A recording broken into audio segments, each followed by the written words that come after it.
Welcome to the show, friends.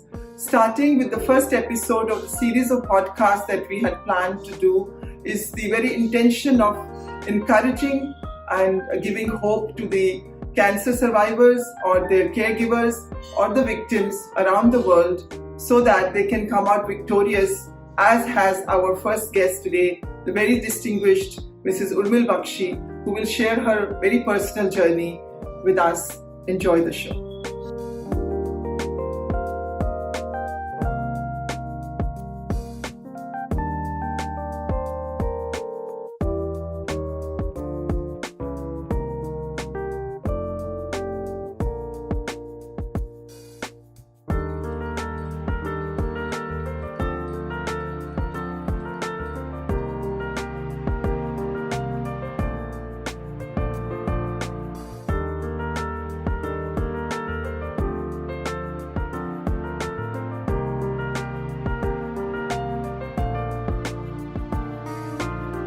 Welcome to the show, Mrs. Bakshi. You have been an integral part of my life, part of my extended family. Hold your breath, viewers. Our guest, Mrs. Bakshi, is 89 years young. So, Mrs. Bakshi, tell us about your journey with cancer, how it all started and your fight. Yes. Poonam, thank you very much for all the compliments. But you yourself are quite an inspirational character, as I have known you. You have got a name, you have got a purpose in life. So similarly, I have a purpose too in my life. And that has been first my family and then the children. Education was my passion. I am very fortunate that I am able to pursue it till today. More than 60 years in education. But life is never smooth forever. Ups and downs are always there. Yes. And I am no exception. In 2012, when I was undergoing treatment from Army Hospital, Quetta, and they were trying to figure out that what actually was wrong with me, they did not know. Then once I started the trouble in my ear, Yes, and the ear started bleeding. Despite all the treatment, the bleeding would not stop. Then it struck me that I had read somewhere that when a bleeding does not stop, sometimes it can be cancer. Okay. So that was an odd idea. Could that be Cancer. Restlessness is not my character. Yes. Taking no interest in anything. That medical specialist told me, after having some investigations done from the private hospital here, that possibly it is cancer. Okay. And I need to leave Quetta immediately. So while all this period, about a 1 year period, you had been constantly having diarrhea. Diarrhea was part of my life for many years, I thought. Not 1 year. Okay. It will come and go. So you mistook it as just one of the infection and you treated it with antibiotics and... Yes. It was treated, it went away, but it would come back again. That time it never struck that it could be something like cancer. He says that you have to leave immediately for Delhi or our hospital. They have specialty. You cannot wait even for one more day. The things are not very comfortable to look at. He cannot guarantee the recovery. You could be cured, you may not be cured. He gave you the clear picture. The things are there. So I said, I'm already 78. If I have to go through the procedure, which is not very comfortable, yes, I might as well go on that many years without treatment. He said, it's your wish. Right. Whatever you want to do. So this is often the dilemma of the families of cancer victims as well as the patients themselves. And when they're at a late age, they don't know how to go about deciding whether... One wonders. Yes. One wonders what's the right course. Yes. Daughter and son, they said nothing doing. You have to have a chance. Give yourself a chance. So it is not entirely negative. It is not that I have to undergo the treatment. Yes. It doesn't matter. Whatever the outcome is. Yes. But it doesn't matter. One has to have a chance. Once he started, then there was no looking back. I want to tell the viewers that these days the cancer patients, unfortunately those who are not privileged to be taking treatments in such hospitals as such as RR, but to give actual required care to the patient in terms of every support.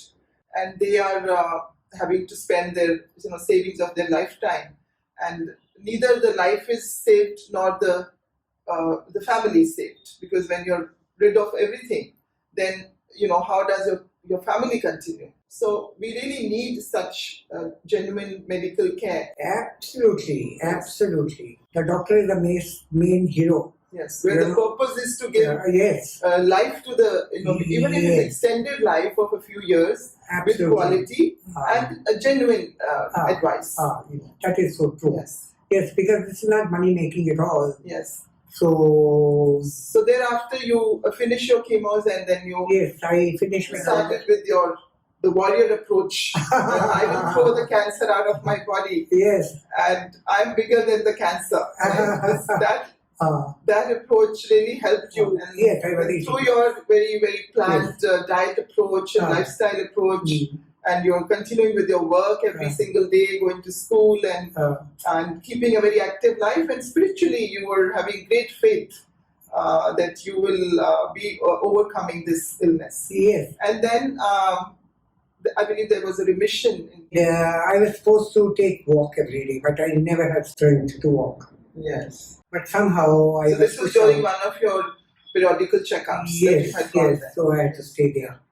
So I would walk with great difficulty, chanting.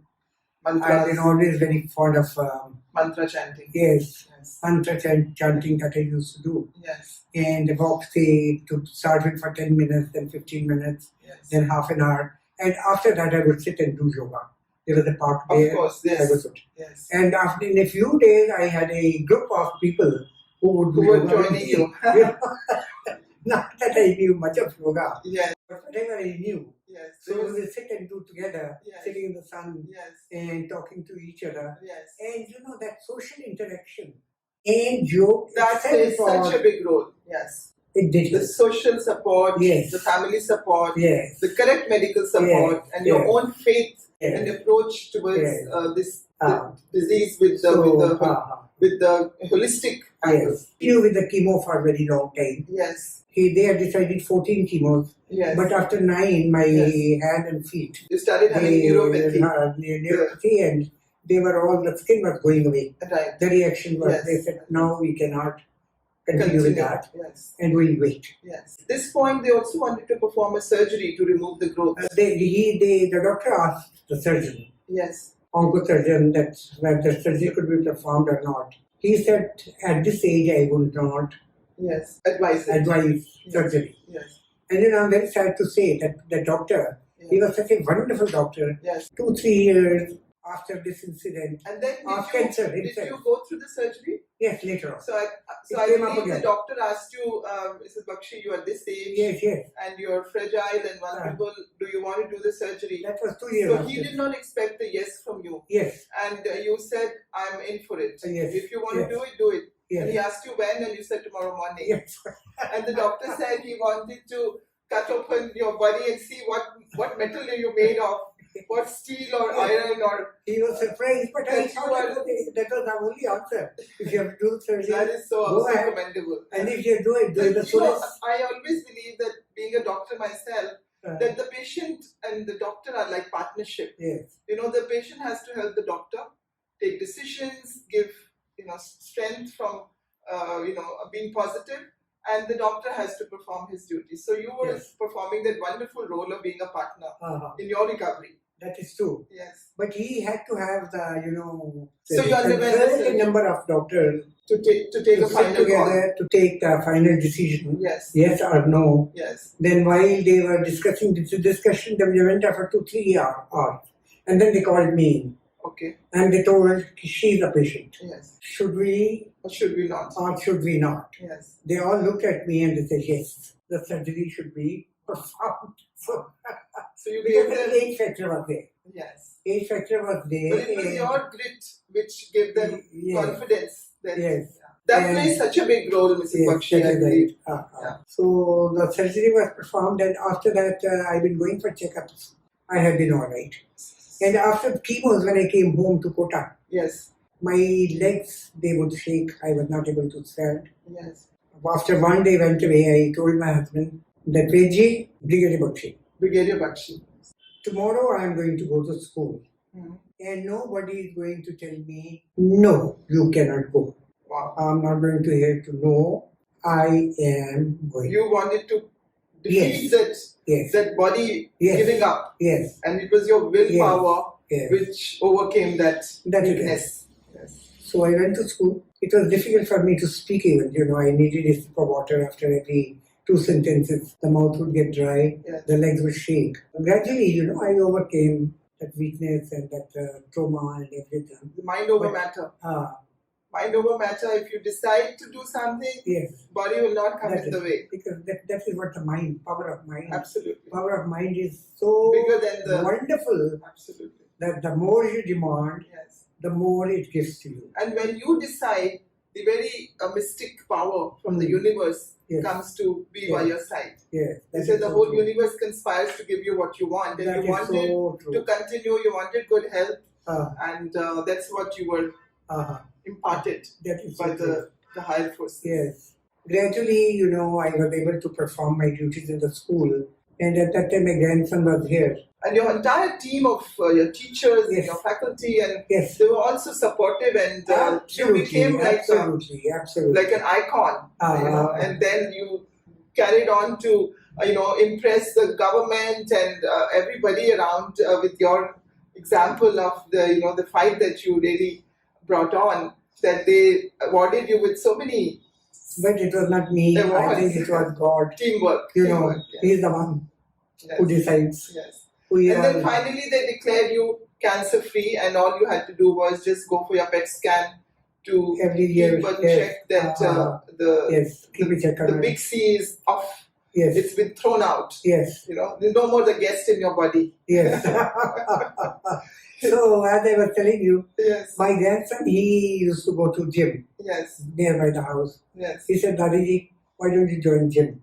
Right. I said, he said, you come, I'll be there. Yes. And you will like it. Yeah. And sure enough. One thing.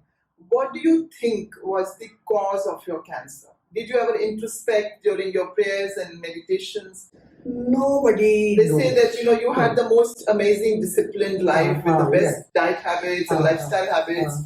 It was, I think, a freak reason which they could not. Yeah, because sometimes there's a very underlying emotional reason which can lead to some disturbances in the autonomous nervous system, the sympathetic and the parasympathetic, which is not in your knowledge. So you did go through certain ups and downs in your personal life as well.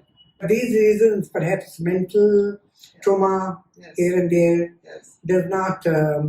It doesn't attribute solely, but could have been one of the reasons. Could be, but I yet still feel that has got nothing to do with cancer. It could be, I could have gone into depression and things like that. Certainly problems could have happened. Okay. But years later today, at young age of 89, I think your purpose, as you started the conversation, it was your purpose which led you to will to live longer and healthy, and you did everything that was possible, which usually the cancer patients, they come down and they become victimized. You decided not to be a victim, and you decided to come victorious. It's the fear psychosis which sets in. That because this is such a disease that it can go into remission anytime. And it is that deep fear which brings the it says like what you will is what comes. So even if there's some remote thought somewhere at the back of your psyche, it can translate into reality. So it is the more you strengthen your faith, your which you combine it with your purpose of life, which really brings you to defeat that fear, which is a very important part of cancer patients' recovery. Besides all the medical care and the family care and the social care, that this inner fight that a cancer patient goes through, having to live with that fear, is what needs to be thrown out. Yes, you have to overcome the fear. Yes. So I think you have to fear the fear. So get away from it. that is good. You don't fear the disease. Yes. It will Fear the fear. but fear the fear. And throw it out. Throw it out. Yes. So that is the only way that you can. Yes. Because whatever you're destined to, that will happen. Yes. So every night I thank God to have given me one more day. A lot of gratitude and yes. And grateful to the family, grateful to yes. grateful to God, and grateful to all the helpers at home. Yes. Who make the life comfortable. Right. And the school. Yes. Which gives me purpose. And you will agree and share with our viewers that it's the lifestyle and the diet discipline which plays such a big role, which very few people are able to. Yes. Yeah. Important. Very important. Certain amount of rest you require. Couple of hours. The timely rest. That is a must. Certain type of diet you require that you must take to make your body strong. And then also there are so many options these days in the holistic world of healthcare. Yes. You know, there is ozone therapy, there is vitamin C therapy, which really builds up the immunity. Because cancer is an autoimmune condition. You know, we all have cancer cells within us, no matter how healthy we are. But they are dormant, and we do not allow them to start proliferating, growing. And this is possible when you keep your immunity alive and high. So everything that we can do, whether it's positive thinking, it's the lifestyle, it's the diet, and the very purpose in life. Exercise every day. Yes. Exercise they must. So for it's a combination of all these factors which make you victorious and defeat the big C. Yes. Thank you so much, Urmil Bakshi, for sharing a beautiful journey, and we wish you a very long life, healthier life, and we wish to see you 100 years plus and go on as strong as a rock and inspire all of us. Thank you so much for coming to the show.